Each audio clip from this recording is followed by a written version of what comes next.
Today, we're talking about something everybody struggles with, overcoming self-doubt and actually achieving everything that you desire in life. My name is Ali Davar. And I'm Emily Montiel. And you're listening to Billion and Better. All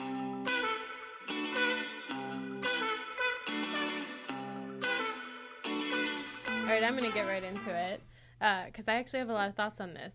This was a topic that you proposed to our list. We've been working on a running list of things that we really want to discuss together and on the show for a long time. And you were really passionate about this one. And to be honest with you, I was like, I don't know what I'm going to say about that. Like, does it really impact my life?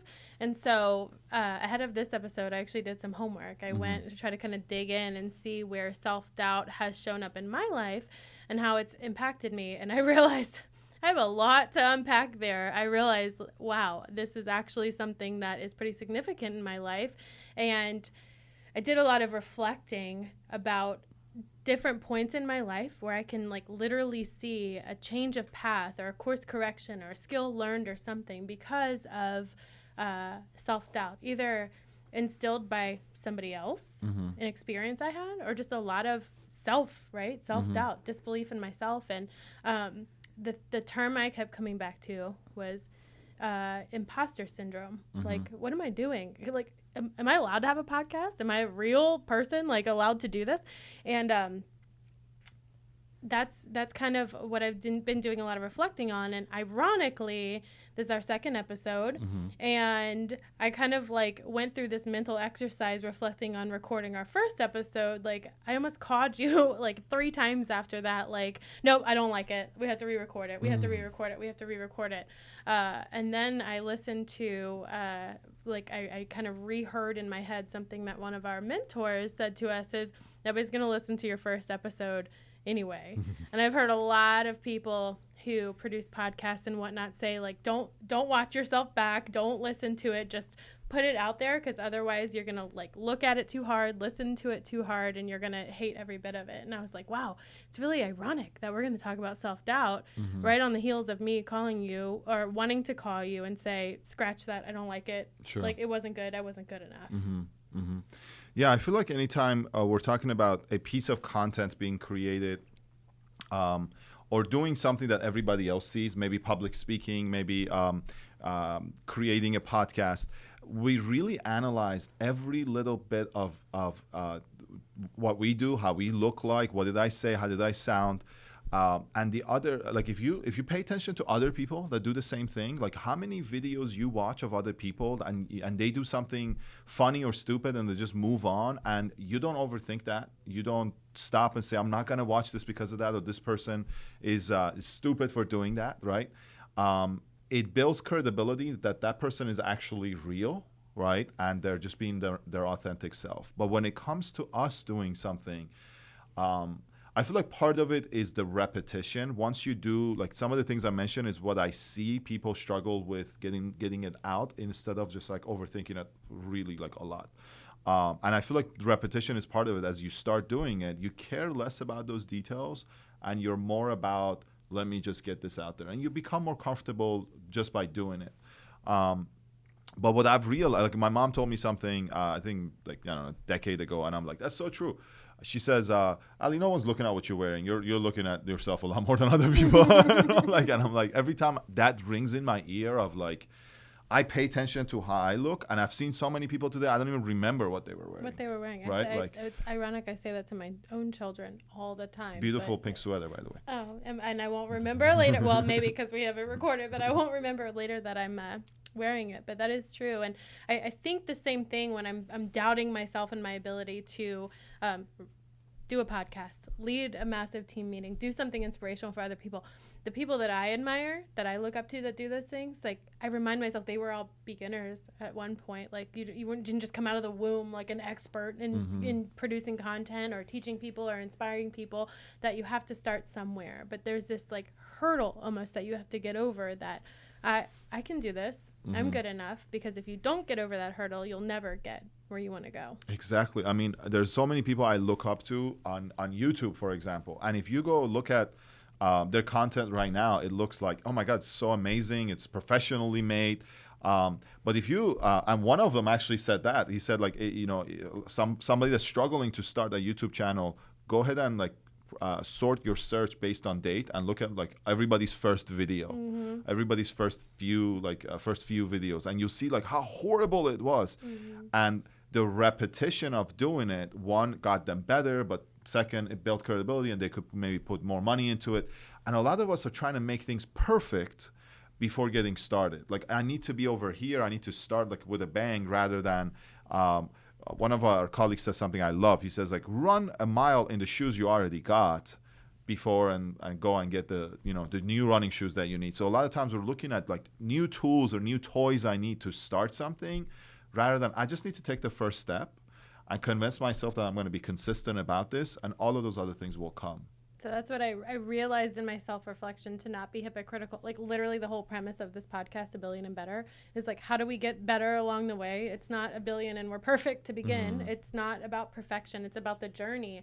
And so I have to be, true to my own mission and my values, and say, recognize I'm not going to be perfect. It's not going to be perfect. I'm going to flub. I'm going to mess up. I may struggle with that imposter syndrome a little bit, but it's still worth doing for myself and for anybody that it might make a difference for. Yeah. So have you experienced imposter syndrome? Oh, all the time. Right now, in fact. Right now. All the time.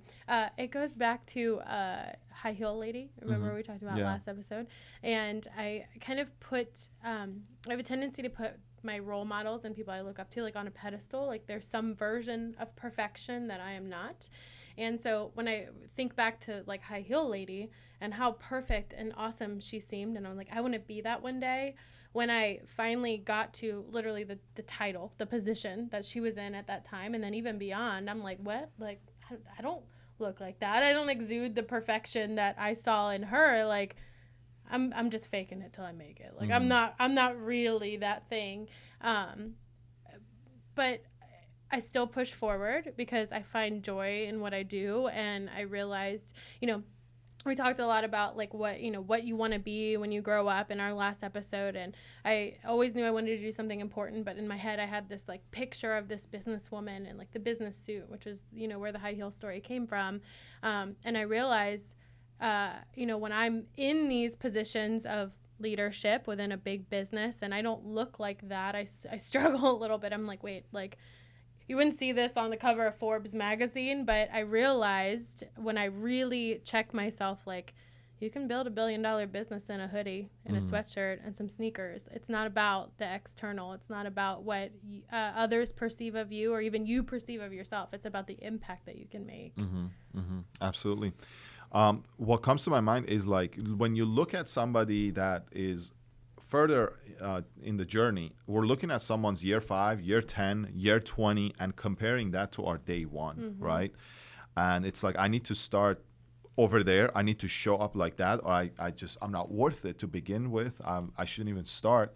And the challenge is like, we forget that all of these overnight successes there's a mountain. It's like that iceberg of, you see the top, but there's decades of preparation and practice and consistency in the background that we're dismissing. So all I have to do is just start where I am today with what I got. So today I want to actually talk about maybe some of the tactics that have been helpful in overcoming self-doubt in moments of when you have the doubt. And one of those tactics is when we talk about imposter syndrome. Can I interrupt you for a second? Because you actually said something that really, I think, like, broke a barrier for me, and I want to make sure to document it, if nothing else for myself, is that so many people that we look up to and we admire, like, we're measuring their day 5, their day 10 to our day 1 and feeling like, I'm not them. I'll never be able to achieve that. And that's literally one of the reasons why we're making this podcast, to kind of shatter that limiting belief that so many people have, that you go from 0 to perfection, 0 to year 10. Like, we're bringing people on our fumbly, messy, icky journey. So we're actually showing the world, like, you don't go from 0 to 10. You go from 0 to 1 to 2, sometimes back to 1. and then to 3, and you just keep going. And so I love that you said that, and it like gave me goosebumps a little bit, because I'm like, that's literally one of the big goals of what we're doing right now, is to shatter that belief for people. Yeah. I love a picture of what comes to my picture of Tom Bilyeu posted this picture on Instagram of him working in a small cramped office full of things, and he says this is what building $1 billion business looks like. It's not all the fancy things you see on the cover magazine. It's that, I need a small office. I need to just do the work every day and just brick by brick build that. And it's all about I guess just taking that action today. So I want to go back to the imposter syndrome, and sometimes this is what I've learned, one tactic that I've learned, and we want it to be perfect all the time, right? Or I am actually acting like I'm successful. I'm acting like I'm good at this thing. Imposter syndrome is you get to a point where you feel like you've had more success than you actually deserve. You have more success than you're actually worth. And a lot of times, how you talk to yourself matters at that point, right? For example, you might look at snapshot of things that you've done, and therefore, that wasn't up to the standard of where you want to be, and therefore nothing is. For example, maybe I'm building a business and I didn't do a good job with this client, and therefore I'm just not worth where I am right now. I'm not worth this success or reputation that I have currently. Rather than recognizing that 1, 2, or 3 clients that I messed up, it doesn't equate to everything else that I'm doing great. So it's how I change the language and talk to myself. So it's an and. For example, I'm great at serving my clients, and sometimes I'm not. First time I heard that, I really dismissed that. I'm like, this is a stupid idea. But the more and more I've used it, it's actually come to my rescue, because you hold yourself to a certain standard and you want to be there all the time. And when you fail, it creates massive amount of anxiety. And you fail at that one little incident, that one little situation, and you create this black or white thinking that I'm either all good or all bad, rather than realizing I just messed up here, no problem, I'll move on and I'll do it better next time. So how do you do that tactically? Because as you're saying this, I'm smirking a little bit, because I know that something that you value tremendously is operational excellence. That's one of your pillars. It's your background, and I think how you show up every day. So how do you, in the moment, reconcile that when you feel like you didn't live up to your standard? Yeah. So one, it's recognizing the feeling you have, because there's a difference between the feeling of for me, that creates a lot of anxiety. Let's say I didn't do a good job for one person. I hold on to that thing and I let it ruin my week, my month, my more than 1 month. Looking at, oh my God, I didn't do a great job with this. I didn't follow up with this person the way I should have, and therefore the business didn't happen. And it affects everything else.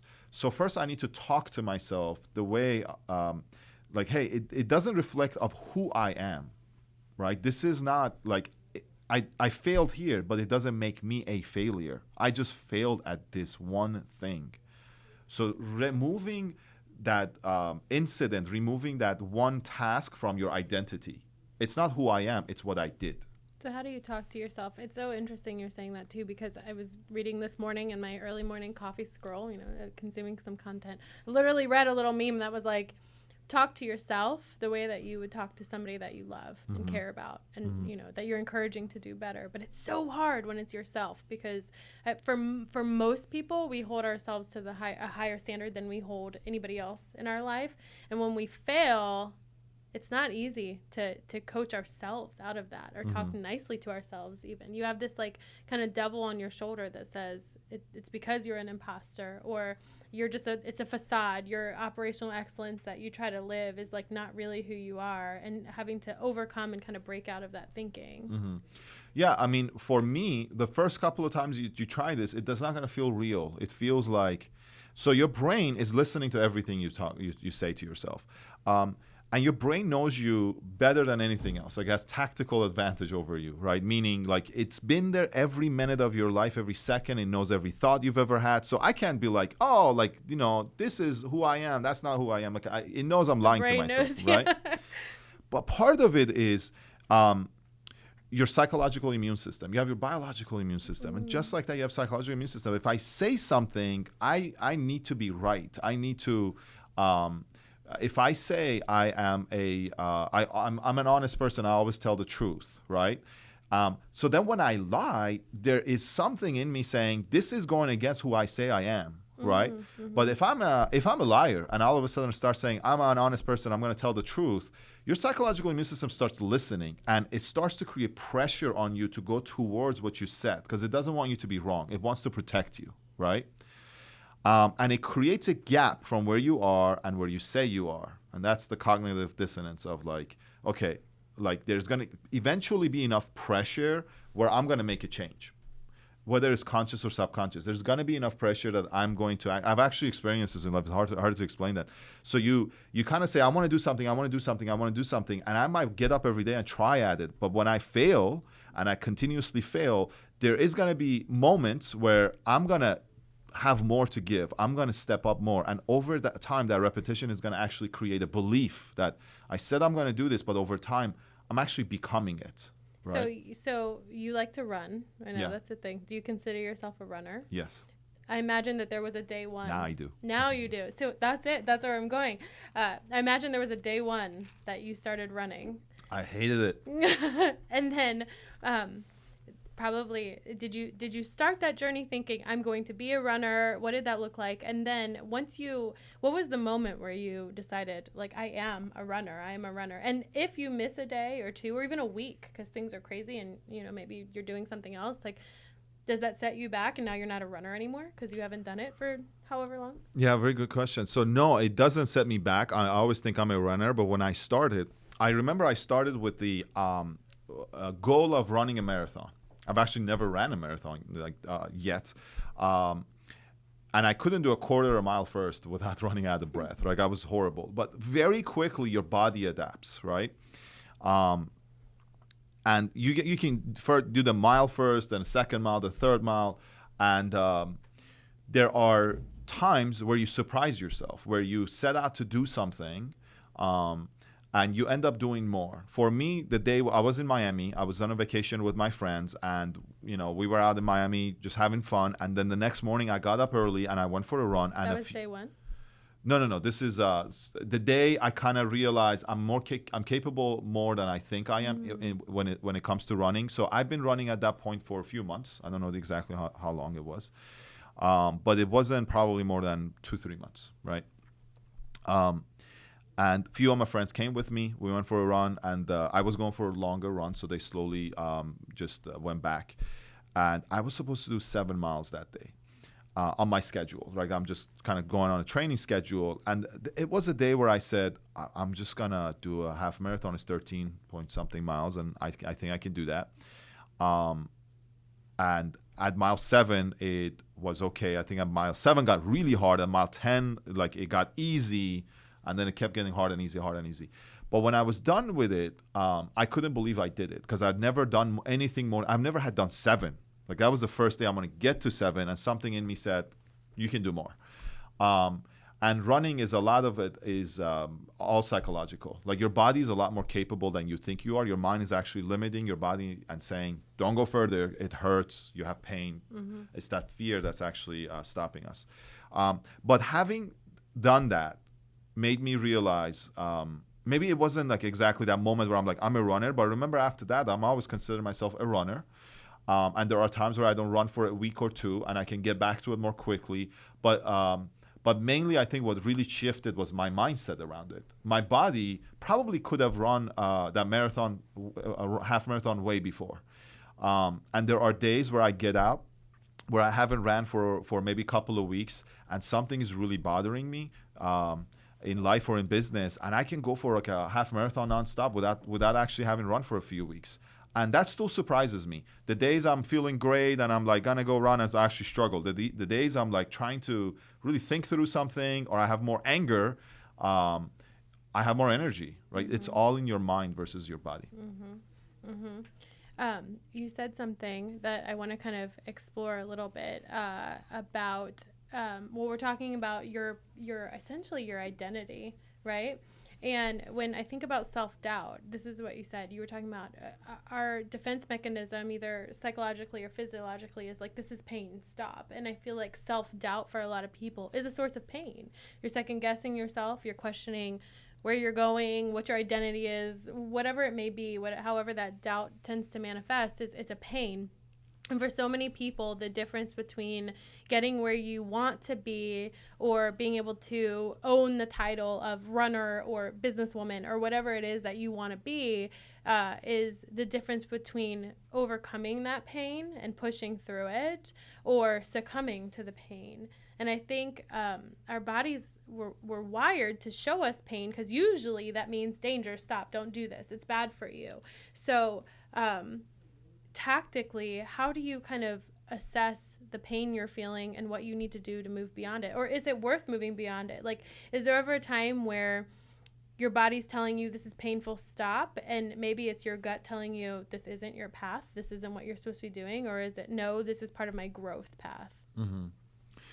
Yeah, I think when it comes to your body, like I've experienced a lot of times where you're actually a lot more capable than you are. When it comes to work and doing certain things, when it comes to like getting things done, you got to really listen to yourself and make sure the path you're going on. You don't want to go down the path too far and realize this is not the path I wanted to be on to begin with. Right, exactly. So the idea that was going through my head is like thinking of some of the people that were modeling that are further, out in their journey. You don't want to just copy who they are and do exact, because you might get there and realize you don't want it that to begin with. And I think it's more being yourself through that journey. Like, what are they doing that I can learn and implement and still be myself? But I think the most important tactical thing is, one, you're actually moving against inertia, right? So to me, it's no matter how much I move forward, there are still days where I feel like I don't want to do anything, right? And it's like you just have to get over that moment, right? It's not like, and these moments get easier. These moments, like you're building a muscle, you're building something that you're repeating, and things do get easier. You're becoming more of that person that you desire to be. So I'm moving against inertia. I need to realize that. But first of all, I heard this and it really changed my life. You're never going to earn or get in life more than what you think you're worth, right? So when I'm having that self-doubt, first of all, I have to realize, not just tell myself, but really conceptually realize I'm actually worth more. I'm actually worth what I want. I'm worth, having whether it's a relationship, whether it's business, whether it's earning, whether it's something I want to achieve, like physically in a workout or and in life, I'm actually worth that, because I think that's where a lot of shortcoming starts, that we want something but we haven't believed that we actually deserve it and we're worth it. The rest of it is all tactics. That part is so big though, and it doesn't mean I say I'm worth it and I just believe that right away. It's something you work on every day. So where do you think that comes from, the not believing that you deserve of something that you want? Because I think that's such a real human thing, but I don't know that I've ever sat and thought about, like, that's a deeper rooted thing than just imposter syndrome, self-doubt. To me, that's still kind of surface level, but this belief that so many people feel, even subconsciously, that I don't deserve this. There's so many times, it happened to me the other night, and this is more on a personal level, but I'm sitting on the couch with my family. We're watching the new Hocus Pocus movie. It was really cute. The kids were really excited, and I'm like looking around, and I'm like, what did I do to deserve this? Like, as a kid, like just thinking of like being able to own a home and actually have a family of my own, and even like be able to provide health insurance and food for so many people, and like that is hard earned and not easy. And as I'm sitting there, I'm like, how did I get here? In a good way, but like, why do I deserve these humans that make my life better? And I started thinking, and then I quickly was like, okay, focus on the TV, in the movie, be present with your family. But why do I think I don't deserve this? Like, is it something I've done in my life? Is it a lie that my brain is telling me? Why do I feel like I don't deserve this? Yeah. I don't know if I have a answer for that. I do experience that myself a lot. Sometimes I look around and I can't believe, like, I'm like, wow, I'm actually here. And there's like so much that we still want, and we're just focused on that. But sometimes if I pause and look back, I'm like, man, I am exactly where I wanted to be a few years ago, right? And I'm just so focused on the next step and future that I miss the present. So that's something we all can pay more attention to. But I think really believing. So I think part of it is looking around, and this is something I heard David Bayer say this. He's a coach and an author. And he was working with one of his clients, and this had an effect on me, at least like the way I think about this. And his client was a wealthy person, but going to a party where it's just next level wealth and business activities happening. And the guy has fear around like, hey, like I don't think I belong in this room. And the conversation they had kind of made him realize, hey, everything you've done is because you were supposed to be there at that moment, at that time. Mm-hmm. And now you're going to this room with people that are just at the next level, and it's exactly what you're supposed to be, right? They deserve nothing better. You deserve nothing better. It's just where you're supposed to be. And really believing that everything I've done in my life has actually led me to this very moment.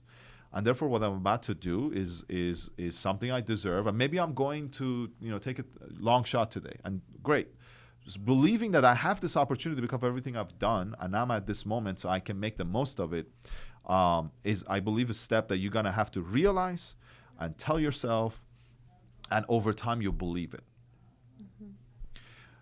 I realized in kind of my homework preparing for this and my kind of epiphany that self-doubt actually shows up a lot in my life more than I thought. I was like, no, like I know I've always known I've struggled with imposter syndrome and kind of laugh about it with some of my friends. It's like a thing that we talk about when we talk about our careers and whatnot. But I'm like, yeah, it's not really self-doubt. It's like the thing to do. You talk about the dark side of things in yourself and make a joke of it, and then you keep moving forward. But something I realized that I think is a source of my self-doubt and even imposter syndrome is my personal identity. And that's probably a whole nother episode in and of itself, quite honestly. I think we may have even written it down. But as it relates to self-doubt is that I think growing up, I had this belief that, like, people fit a certain mold, like that businesswoman or high heel lady, right? Like there was like, this was their identity. What I didn't know is that on the other side of what I saw, there was like a whole other person. They may have been a golfer. They may have been a pastor. I didn't know. And so that's something I think I've wrestled with my adult life too, is like, what is my identity and how can I actually legitimately have two different identities or two parts of my identity that seem to compete so much with each other. And I was trying to unpack that a little bit in my own brain. I think our identity is a lot about what people have told us over the years about who we are. You're this, you're so smart, you're so beautiful, you're this, and that kind of comes like ingrained in your psyche a little bit. Part of our identity is formed, I think, based on the habits that we do every day or every week or whatever that you run, right? So I'm a runner, so that's part of your identity. But I was like kind of chuckling to myself because I'm thinking about, like, if I ask different people from different parts of my life, like, who am I? What am I? My kids would say I'm like dorky old mom. And I'm like, that's totally not me. That's inaccurate. But I guess I have to own it a little bit. If you talk to people that maybe I went to high school with, they'd be like, oh, she knows how to party. She's fun loving. She throws parties. That's the thing that she does. Couldn't be more different than what I am now. But does that same party girl deserve the privilege of being a strong businesswoman leading a company to $1 billion? And I think that's like kind of where the root of me feeling undeserving comes from, is like having these competing parts of our own identity. Like, you are the sum of all of your parts, right? So I'm a mom, I'm a business leader, I'm a baker, I like to bake cakes, I'm a DIYer, I'm a former party girl, I have like this past life behind me, and I'm like, does all of that equate to what I really want to be? And just like reconciling that with myself, like, yeah, it's just who I am now and who I have become through all of that experience, and who I will continue to become. But that, to me, I was like, that hits when I think about why do I have this self-doubt? Because different parts of me don't fit the mold of what I think I want to become. Very interesting. I think like what we think society wants from us plays a big role.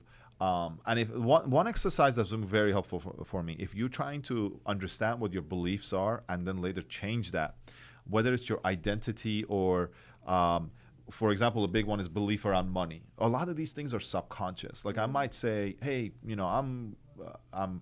I love money, and money is a great tool. It can change the world. It can do good. But subconsciously, I might have certain beliefs that, as much as I tell myself, I'm not aware that I have certain beliefs that actually get in the way, right?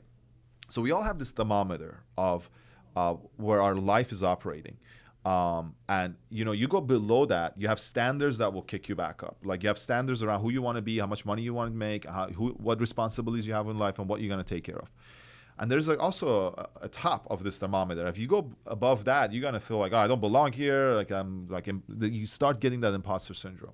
So the key is recognizing where my thermometer is and moving that, right? Around money is a little bit easier as an example. Like if I've done this with people and ask them, like business planning for the year. It's like, do you see yourself making $50,000 a year? They say, yes. Do you see yourself making $100,000 a year? Yes. 200. Yes. 300. And you get to a number where they're like, oh, okay, it just feels uncomfortable, right? Like as much as they're optimistic, you're gonna eventually get to a number. You see yourself making $5 million a year, and you get to a number where people are like, you see the doubt, and okay, that's great. That's where your thermometer is limited at, right?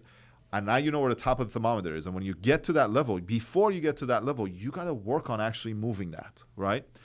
So figuring out your beliefs is easy. If you sit down, or, it could be easy. You sit down and say, money is evil, money is good, money is this, money is that. And you write everything that comes to your mind. And eventually you're going to get to a point where I don't know what to say anymore. And if you're allowed to sit in the uncertainty and I don't know what to write, eventually things will come out that, like, I didn't even know that about myself. And it's the same with identity. I am a runner. I am a father. I'm not a father, but you just keep writing that and things will come out. And now I like something and I want to make it, more part of my life, or I don't like something and I want to change that. You can go either way. But first, you got to know what those beliefs are. I think you gave me a tactic, an answer of like how to actually overcome self-doubt. And you've said a couple things since we've been talking that kind of lead to this. But really, I think it's when you feel that pain of self-doubt, like be okay in the discomfort. You have to, the skill you have to develop is being okay, being uncomfortable. On Wednesday mornings, our team has a Wealth Wednesday discussion. I am on that journey myself, building investments and, diversified portfolio and sources of income and things like that. But I'm still very new, very, very new. And one of the other leaders on the call asked, is it helpful for us to talk about all this like jargony, like, high level stuff? Does it even help you, in what you want to do? Or is it going to be more beneficial to like bring it down and like take you, step 1 through 10? And I was like, personally, keep talking the stuff I don't understand, because that's for me how I level up. And it might be uncomfortable. It's above my thermometer based on what you're describing. It's above my thermometer. I don't know.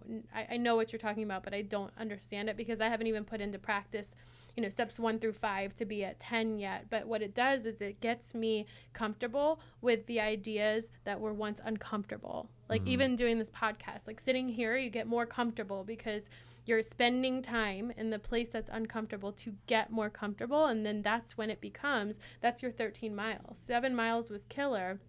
But you spend time there, you're okay with the discomfort, and now 13 miles is where you're at, and ultimately your marathon that you're going to run. So the pain that comes from self-doubt is like, this is okay, this is normal. It doesn't mean that I'm right. It's just how our brain operates, and to overcome that is how you overcome that. Yeah. Another tactic right there is like really pushing yourself to beyond what you think is possible. One time changes your perspective of what is possible.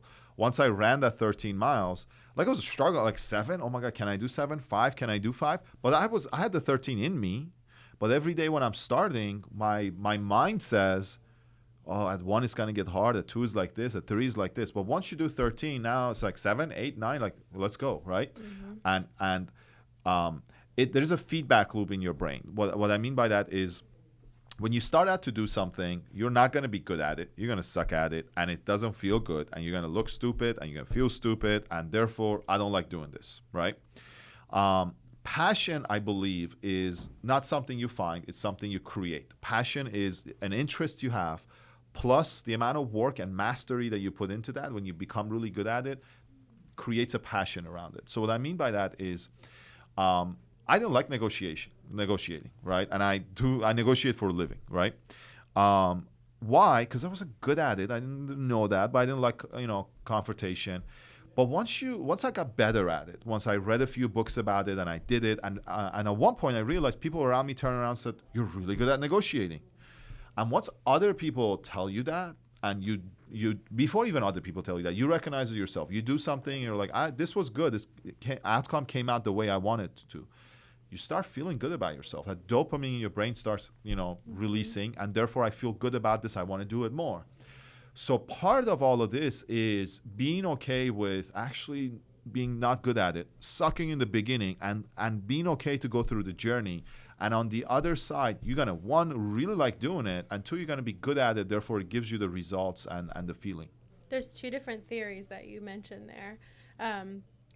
Being okay, being bad at something, the best way to become an expert at something is to suck at it first and be okay with that. Like, again, the same concept of being okay in the discomfort.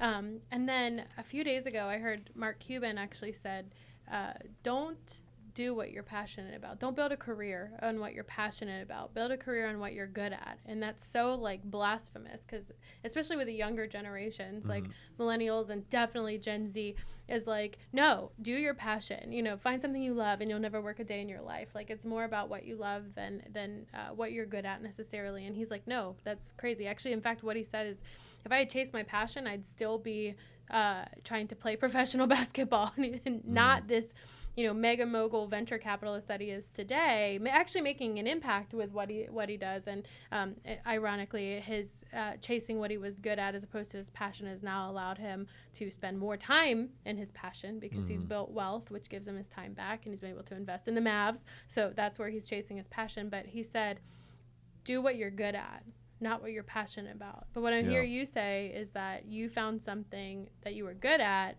and it became something you were passionate about because of that, I guess, the dopamine hit and the success you achieved through that thing.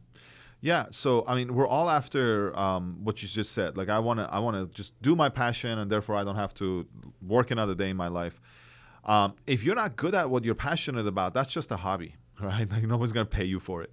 So part of it is I have to get good at it. And if I'm passionate, and if I feel like I'm passionate, I really argue against, like, if you're not good at something, you're truly not passionate about it, you're just interested at it. You actually don't understand everything that goes into doing that thing at a very high level, whatever that might be. So part of it is you need to master it, right? And if you're really good at something and you really like it, that's the start of a passion being built, true passion being built. That's the way I look at passion. There's one more concept I want to talk about. This is the most important tool I have against overcoming self-doubt for me. And you see me, the people that work with us always see me like being weird and jump around, right?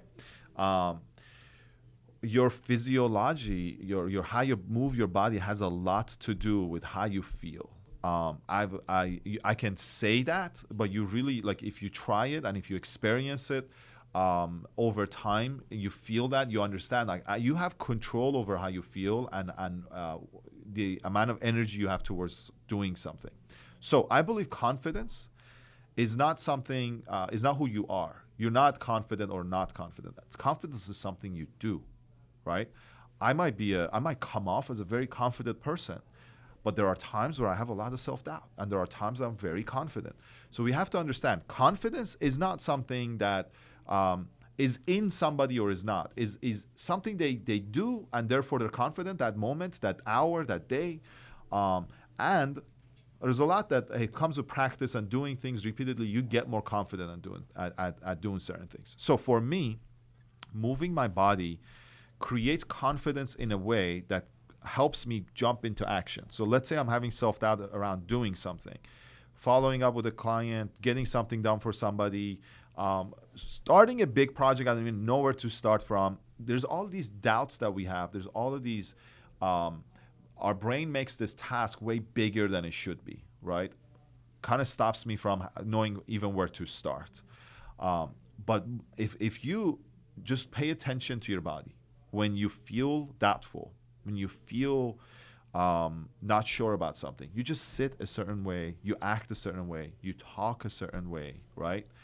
And if you think of somebody that's very confident, that's very good at what they do, you just imagine a different physiology, right? They sit a different way, they walk differently, they have a different speed or tonality or talk differently. You hear me right now talk faster than I was a minute ago, right?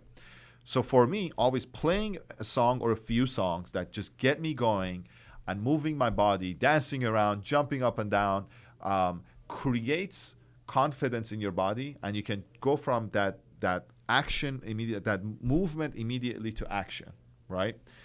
You'd be surprised of how many times this actually has helped me. And if you start implementing like the simplest thing, if you want to overcome self-doubt, next time you are hesitant to start something, spend 5 minutes hyping yourself up and then talking to yourself in a certain way, and then go take action. And you realize you have actually a lot of control over this feeling. It's not like I can't think my way through becoming confident. I need to move my way through becoming confident. To me, that's just another form of like what you said, taking action and execution. I don't hype myself and jump around as much as you do, but I reflect on my own journey, and while I am nervous sitting here today because I want, what we're doing to be impactful and powerful, and I don't want to, flub through it. It's real.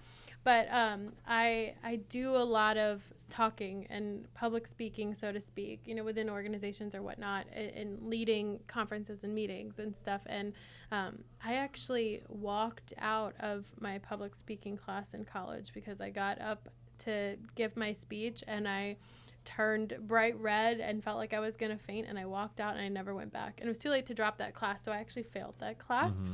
And people are so surprised to hear that, and because that's not who I am now. So I guess this goes a little bit back to identity. But the movement for me there wasn't jumping around and hyping myself up, but it was get out there and do the thing. Mm-hmm. Like don't focus on what's in here that's stopping you. Don't focus on that panic and the anxiety that's stopping you. Just go do. And you will get better at it, and you will get more confident. And what's important to note is confidence, though. You can have confidence and still be nervous in situations, and you can still feel uncertain in certain situations. You're an expert negotiator, but I'm sure there's situations that you go into or that you're presented with before you go into it that you're like, wow, this is different. This is a little bit outside of my comfort zone. I haven't faced this challenge before, but you don't back away from it and say, I can't do it because I'm nervous. You say, how am I going to tackle this? Yeah. And that becomes something now, an experience that you have confidence in. I've done this before, mm-hmm. and I know what I'm doing. And I've developed a confidence in my capabilities to think on my feet or to face challenges. It's not just this specific challenge. It's knowing how to tackle challenges as they come, because there's going to be more. There's going to be other situations that you feel a lack of confidence because of a lack of experience, but you know how to get yourself, your mind, and your body ready to take that on. Yeah. So I actually was thinking about a similar story that I had around. I had to give a speech at one of our business classes in college, and I remember I was not that nervous going into that day, but I became really nervous and anxious leading up to it. And it was a very short presentation, right? It was actually a speech that we had to come up and imagine you're with the CEO of the company and you're kind of pitching yourself, right? And I was working on this thing, and the moment, and this could be maybe a tactic, I never thought about it that way. The moment I had to go up, as I was walking up, I could feel the nervousness, but the thought that went through my head was, and we talked about this last time, that at 19 I was a GM at a restaurant. So the thought that went through my head is, I'm actually running a $3 million business right now, and we're talking about a business topic, and I'm like, these are kids sitting here, and none of them know anything about business, and so kind of just reminding myself of who I am, right? At that moment, that was useful. There might be times where there's something else that you remind yourself of what you've done that's super useful. So I can think of anytime I go on an appointment with a client, I still feel that little bit of nervousness and anxiety. And I just have to remind myself of look how many times I've done this over and over again. Just reminding yourself of what you've already done. And this is just a feeling that I have.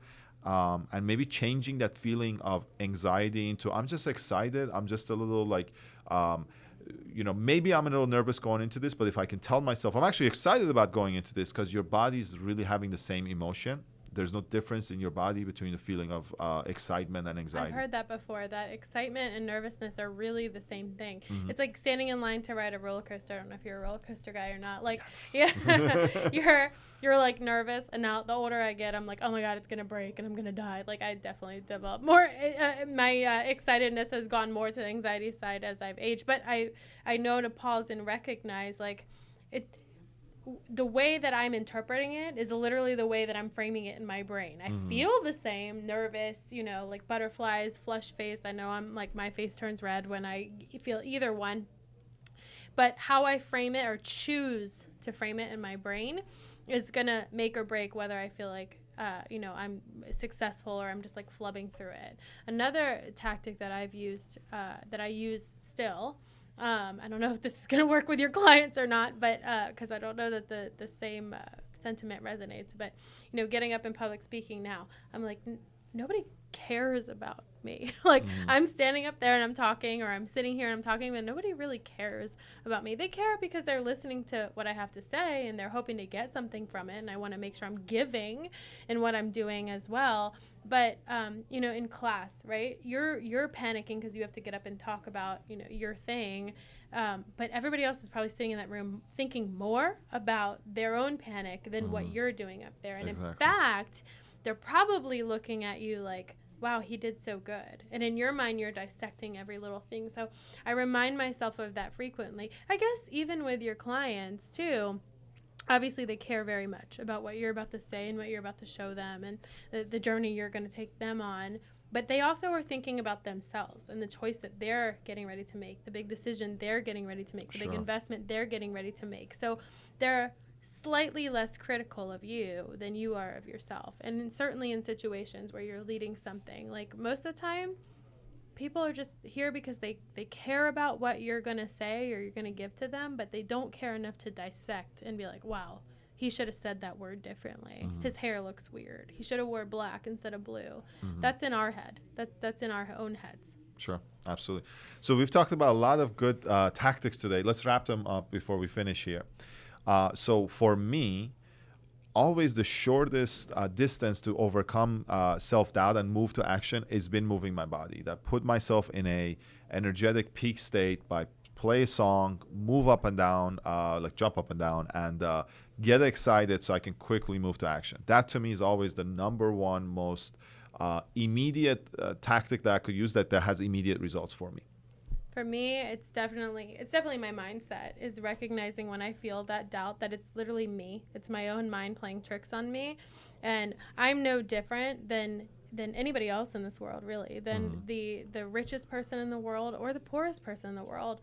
And it's all about the choices I choose to make. And you said earlier on that our mind kind of controls us. It knows our deepest, darkest secrets. It knows the truth. But we also control our mind. We have as humans, we can consciously make choices. We can put thoughts out of our mind. We can bring thoughts into our mind. So whenever I'm feeling imposter syndrome, whenever I'm feeling a lot of self-doubt, whenever I'm feeling I don't deserve this, I stop, I feel the feeling, and then I remind myself that this is all in my brain. My brain, I heard something recently, if your brain has the power to make you feel so bad or so doubtful about yourself or so undeserving, used the right way, your brain also has the power to propel you into somewhere beyond your wildest dreams. You just have to use the tool. It's like your best weapon is your mind and your mindset, right? Love that. And it's just how you use it. I love that. Awesome. So it's been a great episode. What are we talking about next week? We're talking about feedback next week. There's a lot to go through there. It's going to be tactical, but it's not going to be like one of those tactical manager 101 books that you pull off the shelf at the bookstore that's like, here's how you give feedback and here's how you receive feedback. I think we're going to do some reflecting on how feedback has shown up in our life, how we've learned to coach people, and also I think the bigger thing is receiving feedback and what that feels like and what you do with it. So I'm excited to talk about that with you. Same here. Guys, I hope you enjoyed this episode, and we'll see you next week talking about feedback. See ya.